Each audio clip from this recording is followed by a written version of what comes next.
How is it that the Prophet Muhammad had with a 9-year-old, and the Quran repeatedly says that he is of great moral character and an exemplary role model? You think it's evil to have with children. How do you reconcile it? We really can't. Oh, so why are you a Muslim then? Are you aware that the Prophet Muhammad was illiterate? He couldn't read or write. The entire Quran was written by a scribe because he was literally a cave-dwelling Neanderthal illiterate moron. Yes, he has more followers than you, and the Arabs conquered more lands than you can. Or do we think that it's possible that the Prophet Muhammad just thought that women were dumber than men? Well, it doesn't matter if you agree or disagree. It's in the Quran. I just read it to you. Do you think he should hit women, though? Do you think he should hit women? Yeah, I think if your woman is a scholar. What if there's no Sharia court in my country? What if I live in America? Too late. There is. There's not in America. There's plenty, actually. Hello? Do you disagree with one of the prompts? Yeah, I disagree with Islam is evil. Okay, let's talk about it. Do you have any questions for me? I mean, how do you want to take the conversation? Yeah, I got a question for you. What makes you come to the conclusion that Islam is evil? There are several different things. The first one is going to be that the most common through line in this book and the books to follow, Sahih al-Bukhari. This is the Holy Quran. So okay. one of the most common through lines in the Quran, as well as the books of Hadiths, the Sahih Muslim, Sahih al-Bukhari, etc., is going to be that you should kill people and wage war against people who are not Muslims simply because they are unbelievers. The next thing that I have an issue with are the encouragement to marry and have sex with children. The Prophet Muhammad, per Sahih al-Bukhari, marriage in wedlock, married a 6-year-old and raped her when she was 9. He was, of course, in his 50s. The Quran then goes on to say things like, indeed, in the messenger of Allah, the Prophet Muhammad, you have an excellent example to follow. Quran 68:4, and indeed, you, Muhammad, are of great moral character. I don't think somebody who rapes kids is of great moral character. And then we have other minor issues like the encouragement to beat your wife, for example, the idea that in financial matters a woman's testimony is worth half that of a man's, the idea that a woman's testimony in court, this is the Hadiths, is worth half that of a man's, quote, due to the deficiency of her mind. I think that those things are not compatible with the United States of America, and I think a lot of them are evil. All right, so we'll go one by one. The first thing you said is that the Quran encourages the unalignment of people who aren't Muslims, right? Could you give me a case of a specific people where the Quran encourages Muslims to go ahead and unalive them? Yeah, I'll give you multiple, and then I'll give you an expoundation on it. Chapter 2, 191. Kill them, the disbelievers, wherever you find them. 47:4. So when you meet those who disbelieve, strike at their necks until you've inflicted slaughter upon them.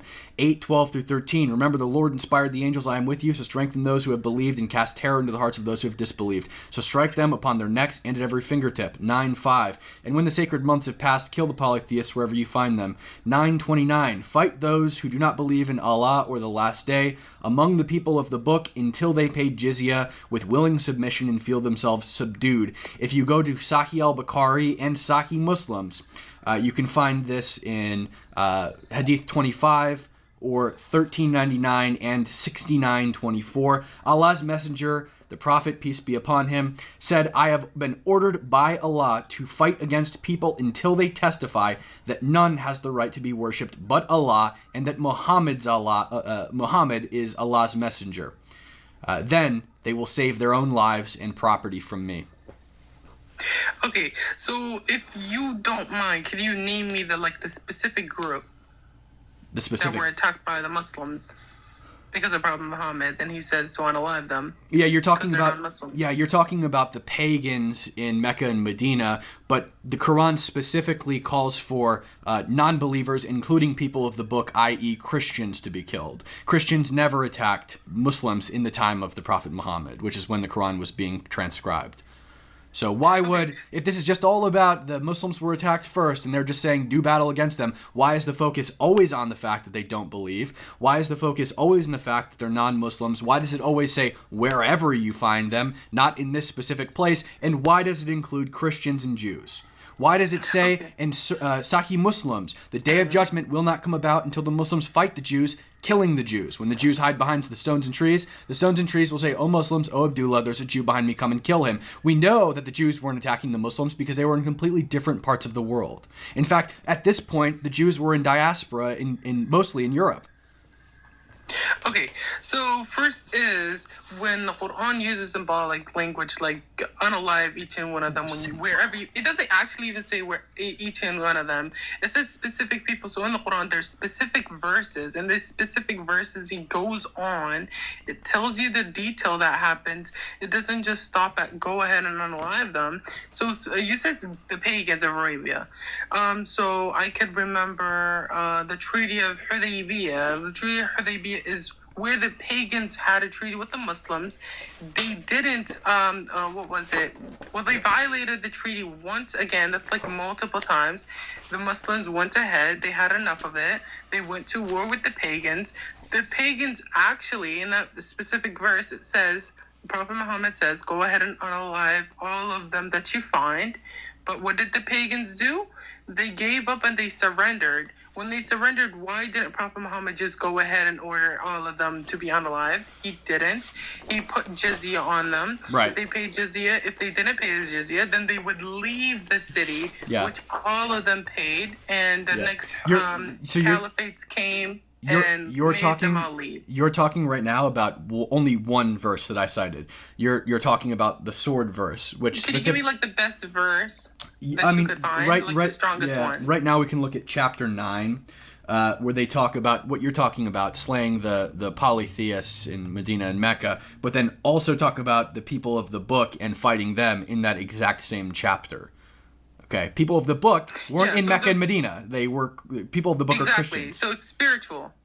Oh, right, it's spiritual. So we just had this entire chapter talking about literally slaughtering people who don't agree with us. But then when we're talking about fighting Christians, it's just a symbolic language. You expect me to buy that bullshit? Especially when the Hadiths repeatedly have the same through line and they specifically name the Christians as well. You expect me to buy that bullshit? Got it. You don't have to buy it. You could just keep on reading, and it's not anybody. The Prophet already forbade the unalignment of children and people who aren't fighting you. Right. So these specific people are just the ones who are fighting you. Exactly. And those people, you can't kill children. Some of them were held captives and let go by the Muslims. You're right. You cannot kill children, but you can rape them. That's totally cool. You can have sex with them all day long. Cannot. And by the way, you can also take them as sex slaves. Because when you take prisoners, the wives and children of people you're fighting, that often happens in war. Right, but the Quran makes specific provision for it. The Bible doesn't make provision for capturing enemies in battle and then raping them. I am. Are you Christian? Yeah, but we're not going to deflect to Christianity. We're going to talk about the Quran. I don't have to. I'm not like you. But do you want to go ahead and go to the second one, or? Let's talk about child rape. All right. So, can you tell me who was raped? Yeah, Aisha, the Prophet's wife. Aisha? Yes. The Prophet, my wife was raped? Yes. Could you explain more on that for us? Yeah. Per her own testimony, she was 6 years old at the time of her marriage and 9 at the time of her consummation. A quick question about that. Yeah. You say he's a predator, right? Yeah, I think he's a child rapist. Yeah, so child rapists and predators often like young kids, right? Right. This isn't an argument, by the way. Why is it that like he waited 3 years instead of like raping her right away when she's younger at 6 if she was already given to him? I don't care. I don't care why. I guess we can move on from that. It doesn't change the fact that he had sex with a 9-year-old. All right, so you say it's morally not correct that he married a 9-year-old, right? It's evil. It's morally wrong that he married a 6-year-old, and evil that he raped her when she was 9. All right, so is this objective or is it objective according to your morality? I'm not going to argue with you whether or not it's immoral to have sex with a 9-year-old. Do you think that it's immoral to have sex with a 9-year-old? Yes or no? I do. I just want to know where you base your morality at. Since you say I don't think it's an object of this. I don't think it's an object of this conversation. You and I both agree that it's evil to have sex with children. Argue it? You and I both agree that it's evil to have sex with the children or with children. Are you a Muslim? Okay, we both agree, but you're not really doing anything. You're just saying it. I mean, if you want you want to disprove Islam, then I want you to do it. See, here's the problem, is I'm not trying to disprove Islam. I'm trying to prove that Islam is evil. You and I both agree that child rape is evil. You and I both agree that it's evil to have sex with children. You're a Muslim. Your prophet, which your Quran repeatedly says is a perfect role model, had sex with a child. How do you reconcile that? Got it. All right. So first thing is first, you can't. You know that you can't argue it. Your Bible doesn't condemn it, and if you can't go by subjective morality. Wait, what does the Bible have to do with this? I asked you how you I'm not done. I asked because you believe in a God, right? I asked you how you reconcile the fact that you think it's evil to have sex with 9-year-olds, but your prophet had sex with a 9-year-old. How do you reconcile that? How do those two things add up? Yeah. So first is that child marriages is completely forbidden in the Quran. You can't just marry any child, whether at any age. They have to give consent. They have to be mature. And that was 1,400 years ago. I really don't understand how you can't really prove anything to me. You're just saying things without, evidence. Okay. So why is it that in Sahih al-Bukhari 5134, Aisha, the child bride of the Prophet Muhammad, says, I was 6 at the age of my marriage and 9 at the age of my consummation when he had sex with her. He was in his 50s. How is it that the Quran repeatedly says, like for example in 33:21, indeed, in the Messenger of Allah you have an excellent example to follow. 68:4, indeed, you, Muhammad, are of great moral character. 59:7, whatever the messenger gives you, take it, and whatever he forbids you, abstain from it. How is it that the Prophet Muhammad had sex with a 9-year-old, and the Quran repeatedly says that he is of great moral character and an exemplary role model? How do you reconcile that? You think it's evil to have sex with children. How do you reconcile it? We really can't. Oh, so why are you a Muslim then? I'm a Muslim because I believe in the Quran, and can I go? Do you believe that a pedophile is an exemplary example, role model? You really can't even say that he's. Wait, you can't even say he's a pedophile. Actually, he is a pedophile. He had sex with a 9-year-old. What is he a pedophile based on? He had sex with a 9-year-old. Is it based on your feelings or is it objective according to your God? It's based on the fact that he had sex with a 9-year-old. So your feelings, right? What does pedophile mean? Someone who has intentions to have sexual relations with a child. Okay, and so what did the Prophet Muhammad do? Marry Aisha. He had sex with Aisha when she was 9. Is he a pedophile? Yes or no? You've defined the word. You've defined the word. Now we're talking about the actions of the person who had sex with a child. Is he a pedophile? Yes or no? No, he's not. I love how you're deflecting, though. Wait, so how is he not a pedophile? You said that a pedophile is somebody who has intentions to have sex with a child. He married a 6-year-old and then did have sex with her when she was 9. How is he not a pedophile? He didn't have the intentions to have sex with her for 3 years. Okay. Did he have intention to have sex with her when she was 9 when he actually did have sex with her? When they got married? Yeah. Intention to have kids, yeah. At 9? Yeah. Just totally. And you think he's not a pedophile? No. You can't tell. So it's subjective, I guess, right? You are trying so hard to dance around this, and you are failing absolutely I'm really not. miserably. How am I failing, though? You can't tell me how I'm failing. So do you think a pedophile is somebody who has sex with a 9-year-old? Someone who has intentions to have sex with a child, yeah. Is a 9-year-old a child? Yes, that is. Oh, okay. And did Muhammad, or did he not have sex with a 9-year-old? He did. Oh, okay. So is he a pedophile, yes or no? No. I think your IQ might be lower than the number displayed on the thermostat in my refrigerator. Actually, it's 115. So it's above average for American. Okay. Bro, I don't even mean to cut you off, bro. This is the funniest conversation I've heard all night, bro. I'm actually cracking up. It's pretty good, huh? I've been staying on mute for so long, bro. I'm actually almost pissing my pants rolling on the floor, bro. Like trying to just track this. She's like, bro, dude, it's so funny. It's like, have you ever seen that episode of SpongeBob where he's like, is this your wallet? And he's like, no, you know what I'm talking about? It's the same exact thing, bro. Like, you're literally agreeing, Ashfim. You're literally agreeing with what he says, and he's like walking you step by step, and then it's just, you're like, no, he's not. You're like, you're right though about one thing. You're not tracking. But I mean, I could do the same thing that you want me to do. I could walk you step by step how he can't really defend the fact that anyone could be a pedophile. According to him, he can't defend You're right. Anyone has the capacity to be a pedophile. Anyone could rape a child. You know what the difference? You know what the difference between me and your cave-dwelling Neanderthal prophet is that I choose not to have sex with kids. He chose to have sex with a child. Right? Because he's a cave-dwelling Neanderthal. Allows it. Huh? Your morality allows it. Oh, how's that? You can't objectively go against it. How's that? Because your God doesn't forbid it. And if you say it's subjective based on your feelings and based on Prophet Muhammad's feelings, it was okay. And according to you, it's okay. Do you like, we both agree, we've already agreed already that having sex with children is wrong. Could you answer what I said? I'm not going to get in. I'm not going to get into a subjective, objective, moral approach to whether it's okay to have sex with kids. No, I'm not going to get into like an objective versus subjective moral discussion about whether it's okay to have sex with kids. We all agree it's bad to have sex with kids. Women aren't educated. I'm walking you guys through, so I'm a lower my IQ real quick. 2 women, not educated, right? Yeah. You get a woman, she goes to the store, she wants to invest $10, but it's a piece of bread. The piece of bread isn't $10, it's $5. So the guy is tricking her.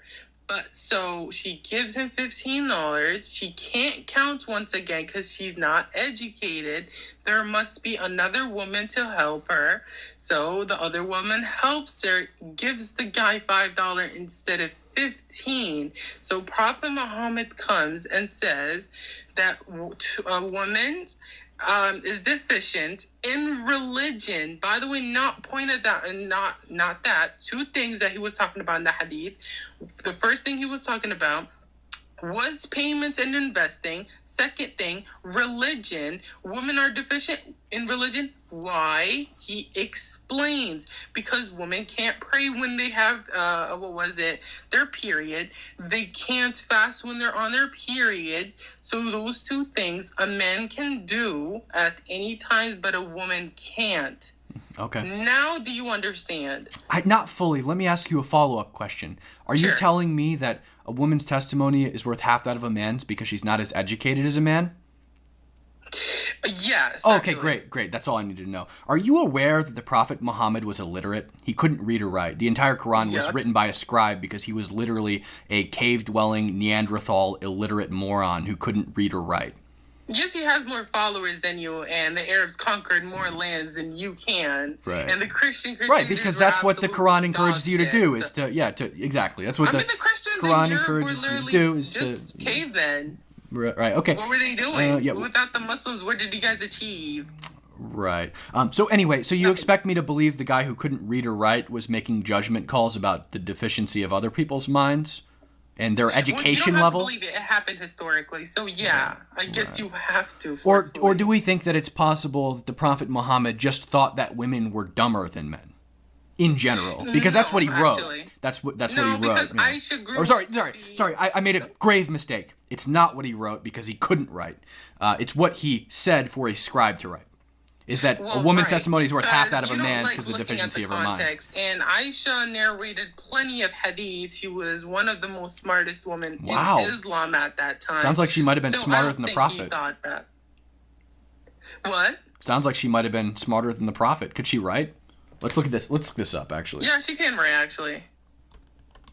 And also, there's actually a hadith that he was actually writing. So I don't think he was illiterate all of the time. I would love to see how that's... Wow!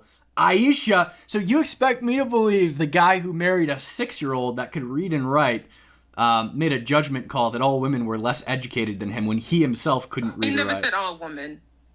He made a specific it doesn't. Where does it say that in the Quran? It doesn't say that. Specific Medina. No, it doesn't say that. It doesn't say that. It doesn't say that in the Hadith or the Quran. The Quran makes the exact same assessment of women in financial matters, and the Hadiths don't say that either. Cite the Hadith. All right. So first is you didn't even know Cite the about Hadith. the context. Cite the Hadith. Cite the Hadith. I have all of them on my shelf. Cite the Hadith. I have all 7 volumes of Sahih Muslim on my shelf, and Sahih al-Bukhari sitting right next to me. All right, Cite the Hadith. Give me 1 second, like 5 seconds. Preferably from Sahih Muslim. By the way, Kim, you have the Hadith, right? I have the book of. I have every book of Hadith. I have Sahih rated. I have Sahih rated. Read through the whole thing for us. Don't you have like a? Oh, I thought you were telling me which one. Yeah. I can cite you a Hadith that says this. Sure. Yeah, the deficient in women and majority of the people in hellfire are women. That one. It doesn't say. No, it says nothing about hellfire that I'm aware of, unless you've got something I don't. That's the Hadith. No one. Okay. Oh yeah. You told me you didn't look at the context. Never mind. But could you bring up that exact Hadith and could you go back like 4 or 5 verses? Sure. Are you talking about Sahih al-Bukhari 26:58? The Prophet said a woman's witness is equal half that of a man's because of the deficiency of her mind. Is that what you're talking about? Yes. Okay. That one, but could you go back like a couple of verses? Sure. Okay. Do you have the one where it says majority of people in hell are women? That's not what I'm citing. I never cited that to you. I cited you. I know that. That's just the context of I cited no. Oh wait. So why would the context not be directly around it? I cited you Hadith 26:58, Sahih al-Bukhari. The Prophet Muhammad, peace be upon him, said, "Isn't the witness of a woman equal to half that of a man?" The woman said, "Yes." He said, "Because of the deficiency of their mind." Okay. Is it which like website are you at? I'm on Sunnah.com. Okay, then you're not finding the actual Hadith. Whatever. Wait, this is all of the Hadiths in order. There's no context to it. This is just a story. There is. This is just a story where a woman asked him, "Is the witness of a woman equal to half that of a man's?" And he says, "Yes, because of the deficiency of her mind." There's like plenty of things that happen at that specific time. There's him explaining that majority of people in hell is women, and he talks about women not listening to their man, and then he talks about. I think you're just wrong because the Hadith right before this 26:57 Sahih al-Bukhari, some outer garments were received by the Prophet and by my father Mekram, who said to me, "Let us go to the Prophet that he may give us something from the garments." So my father stood. I can't even find a Hadith. It's no problem. I don't know what you want from me. I mean, I can look up. Maybe it's in Sahih Muslims. I don't know. It's gonna take a long time, but it's never mind. It sounds like you're just wrong. There's no context to it. He's just saying that women are deficient in the mind. That's it. And he also says the Quran also says that you should be. You don't even know the context. Actually, I think that you're disobedient. That's what I think you are, and because you're disobedient, I think per chapter 4, verse 34 of the Quran, I should be able to beat you. Is that the 5th thing? That's what it says, yeah. I mean, technically, I wouldn't be able to beat you. It'd have to be your husband if I could convince him. Let's see, 34.